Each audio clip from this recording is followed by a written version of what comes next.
This is Danny Flexon here for Seconds Out. Delighted to be joined by my old friend Ryan Walsh, former undefeated British featherweight champion, of course. And you're back this weekend, back at home as well. We haven't seen you for a year in the ring after the defeat in the final of the MTK Golden Contract tournament. So I guess that's a decent enough place to start. Just tell us, having watched it back, presumably, what your reflections are on the fight now with Jazza Dickens. I was beat by the better man on the night. I commend him and his team for their tactics and the way they fought me totally different to Lee Wood. And I think that was a good thing that they'd done that. I think I'd have had a lot more success had they not. And just no excuses. He was the better man and he executed better than me. And I couldn't have. He got to have his second world title shot, and I couldn't begrudge him in that. He beat me fair and square. He beat Wood. He was the fighter of the tournament in the end, and he won it due to that. So yeah, fair play to him. And having watched it back, just no excuses. I've been beat fair and square twice in my career, and that was by himself, by Jazza and Lee Selby. And I fancy the both world-class fighters. I think Lee Selby is one of the best featherweights we've had, certainly in my era. Proof being in the pudding, winning the world title and defending it 4 times. Look at Warrington, look at Kid Galahad. Neither of them have that resume of defences. And yeah, it's a very hot period for featherweight boxing in my time, and that's all I wanted. I just wish I could have got the only regret, I suppose, not even regret because I tried everything I could, but the only sadness I'll have in my career about that is I didn't get to fight all of the best of them, because that's certainly not from my lack of want to fight them. I wanted to fight them all, and I'm lucky I fought the best of the lot. I think Selby overall, because it's just been a stacked division, the featherweight division in my time. If you look at the champions we've had, just the world champions will go Warrington, Selby, Frampton, Kid Galahad. You just keep going. It's a conveyor belt of very, very good fighters, domestically very strong. And yeah, I have no regrets about that. When you saw Dickens challenge Kid Galahad for that vacant title, obviously the second time they'd fought, what was your mindset? Were you kind of hoping Jazza would pull it off? Because obviously it reflects well on you, and you were quite close with him before the fight as well. Definitely. He's just a stand-up lad, a normal lad. Comes from I think we have very similar backgrounds, and I like his story. I don't think he's just a normal lad, fighting for his family, and yeah, I was always rooting for him. I've got nothing against Barry, Kid Galahad. I've got nothing against him, and he's got his own story and his own things. But I'm a lot closer with Jazz. I think they'd done so much work together that. Talk about executing a game plan, because I thought at the start of that fight, when it started in the first round, I thought, well, Jazz is, he won the first round comfortably, and then Kid Galahad's a very, very good fighter. Bar being knocked out of Kiko, I thought he was probably the best in the division right now.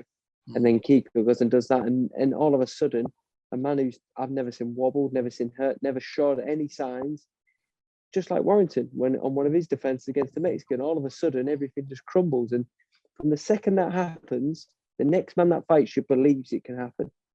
We've all got chinks in our armor, and when you expose these type of chinks, and everyone can go on about weight, and I just think that's a false excuse to put your best. We're all in this modern era of making weight. The day before, we're all struggling for weight, and if you're not, go down a weight. Now, you said that there's no excuses for the defeat against Jazza. No, but then what do you look to improve within yourself in that case? Because if you just feel he was just a better man on the night, you're not going to retire. You obviously still got ambitions. So what do you take from it? I talked to, it's going to annoy me now, a trainer once. It's going to annoy me, his name. Wish Liam was here to tell me. And he said, I never got beat to the Queensberry rules. Like, for me, I am a throwback fighter. You say, what do I improve? And it was not my fault. That wasn't a 12-round fight, because statistically, I've always proved that the key to my game is fitness. So I believe I can outlast anyone. And I'd have liked the Selby fight to be a 15-rounder. But let's be honest, we can only have 12-rounders, and we didn't get a 12-rounder with me and Jazz, did we? It's a 10-round format. I went in that way.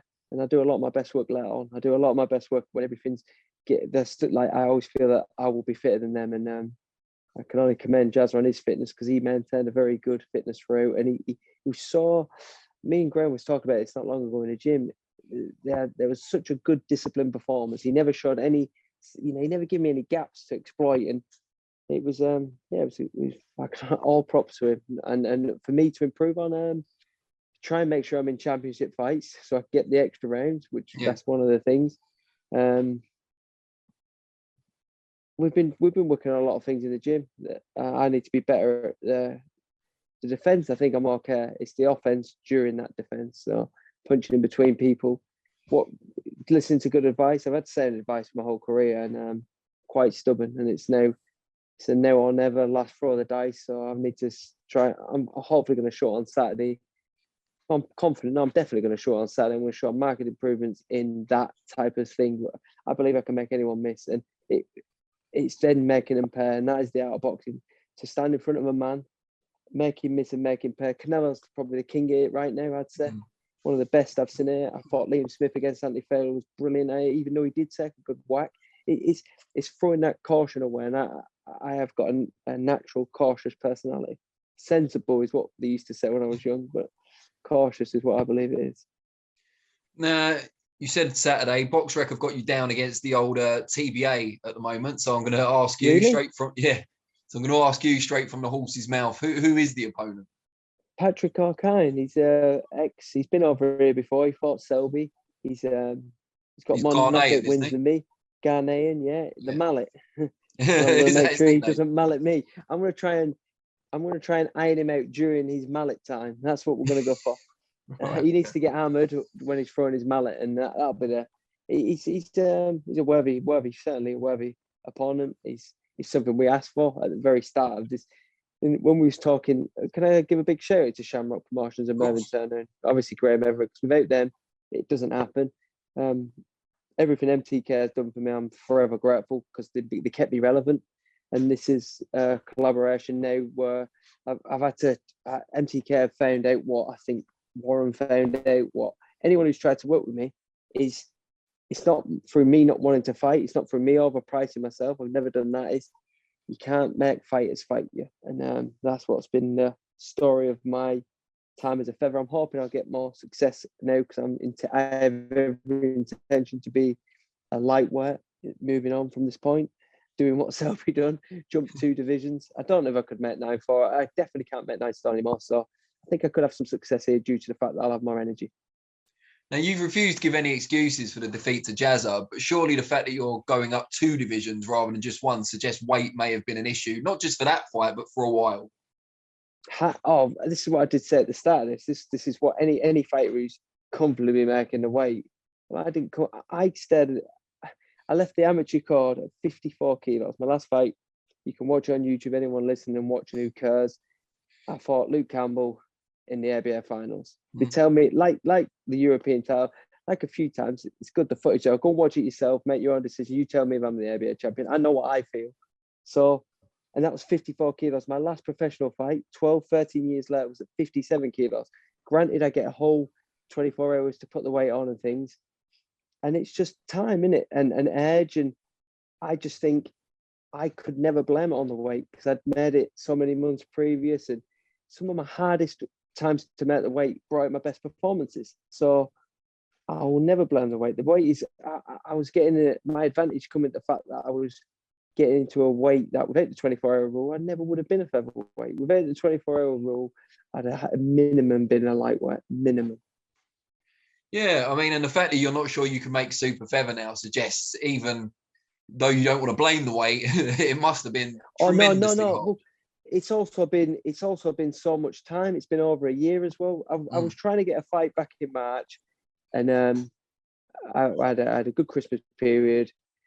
Not as good as it would have been had I won, obviously. Sure. But I enjoyed myself over Christmas, and I'm part of the Ricky Hatton era where I don't drink, smoke, or do drugs, but I love my food, and I love all my crap food, and it's a bad habit, and I don't think there's any sugary food that I don't dislike. And if the opportunity arises and I'm in the wrong mind frame, I will attack that. Like, if only I could attack my opponents like I attack unhealthy food, I'd have a good chance to be more successful, I'm sure. But I do love my sweet. I've got a really sweet tooth. I'm surprised I've got a tooth in my head, but I just think my brother, to be honest with you, Michael has been telling me for at least 3 years, I want you to go up to lightweight. I was like, what it was with featherweight is not only am I stubborn, I'm a Taurus. I've been told recently, Taurus is a stubborn. I can Bull, base isn't all it? So Tauruses.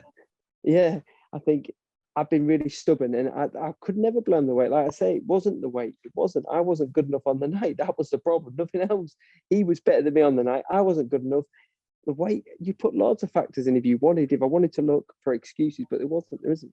The reason I lost to the better man, and the reason I've jumped up 2 weights now, which I will be doing, is because after a year of not fighting, I've been in the gym since March till now. I've been in the gym.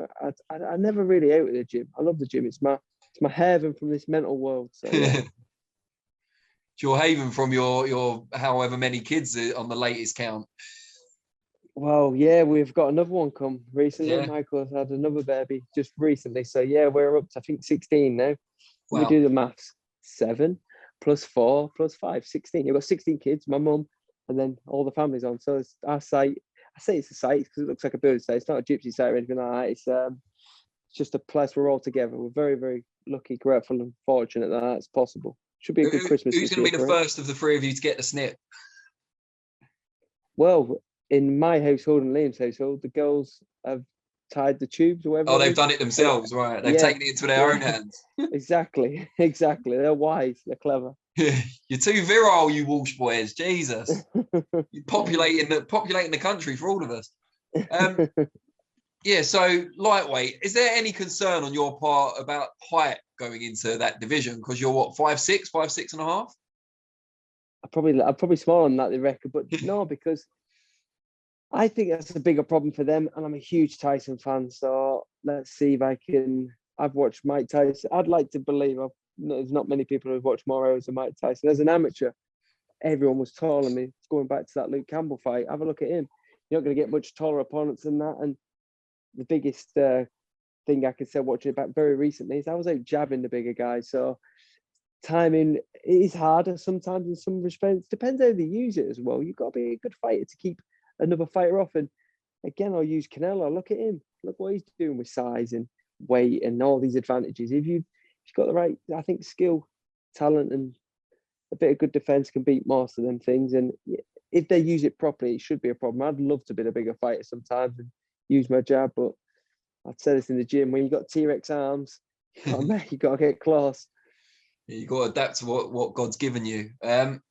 What's the promotional route back to the sort of level you were fighting at most recently? You know, do you need to be affiliated with a Hearn, a Warren, a boxer?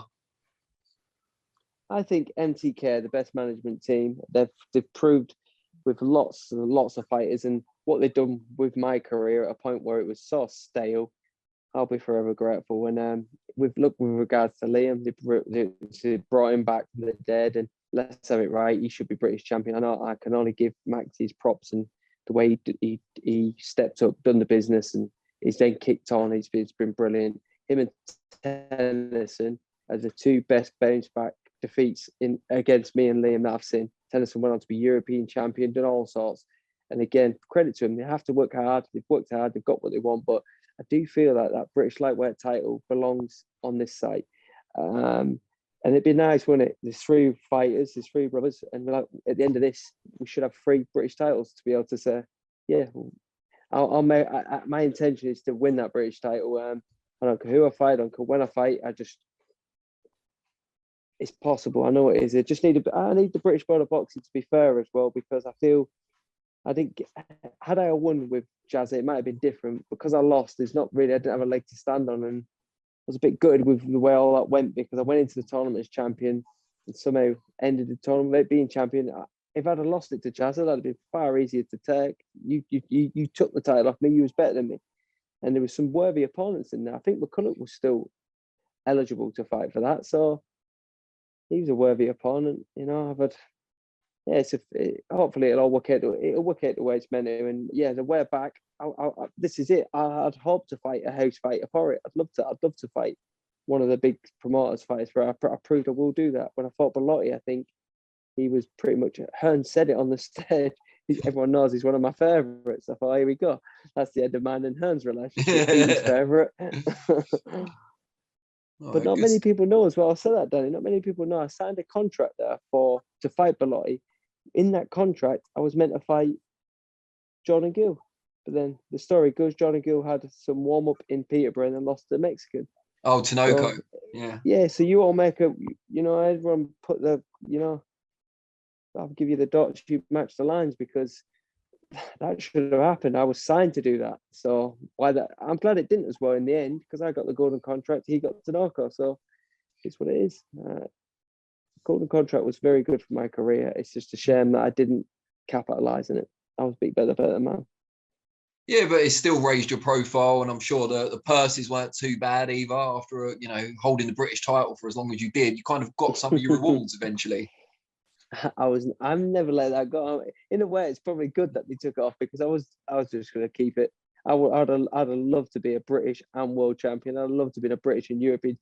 I was going to keep it. I was happy to keep fighting the young dogs. I fought a few but of you'd them, still be a 126, 9 stone, wouldn't you? I'm kind of glad they took it off you for your own good. Yeah, maybe that is. Yeah, everything happens for a reason. I'm not saying that's why they did it. I'm sure it's not, but No, I don't know why, but I think Lee Wood winning it, having been in the tournament and fighting the fight that I'd accepted, I would fight that fighter. I would have thought, this is it. This is what I couldn't work out. If now I've got the time to reflect in this conversation, why didn't I get to fight Reece Ward's champion? And I would have thought Lee would have to. The only thing that probably would have stopped me is my own weight, but we don't know now. The decision was took out of my hands, unfortunately. And you mentioned Liam there, and obviously he didn't get that chance at the British title, the COVID, and then it was never rescheduled for whatever reason. What's happening with him? Because we haven't heard from him in even longer than we've heard from you. Well, I would rather. I don't like to talk for my brothers. I'd rather them say. But I think for I think I don't really know what I think for it. Really, I'm gutted because I believe my brother's world class. I've seen him spar world champions. I've seen him produce world, like just prior to this British title fight.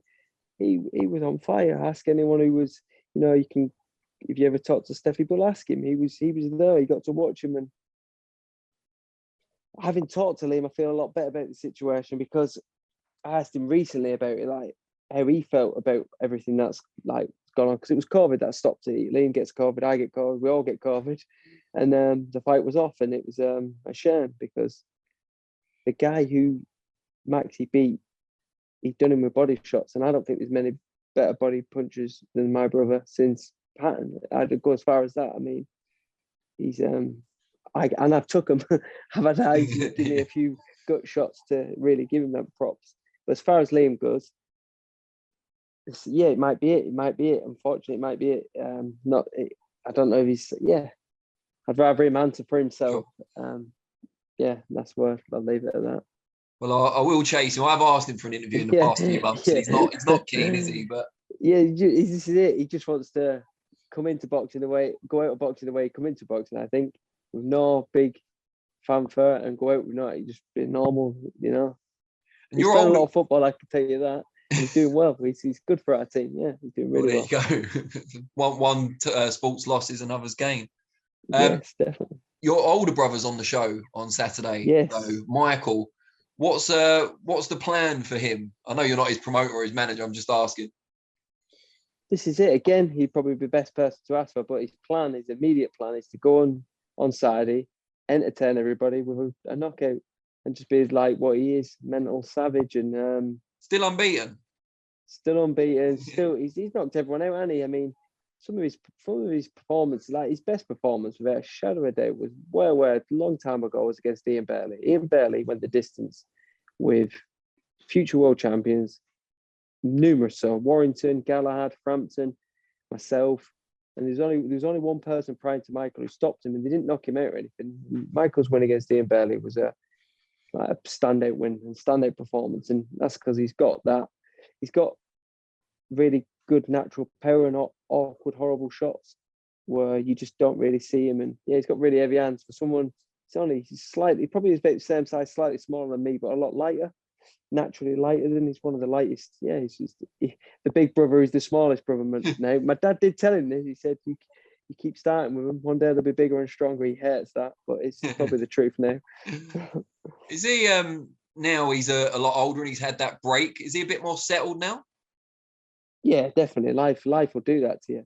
But he's also, it's fight week, so I'm saying that, and Yeah. anything can happen fight week, so I probably shouldn't say it out loud.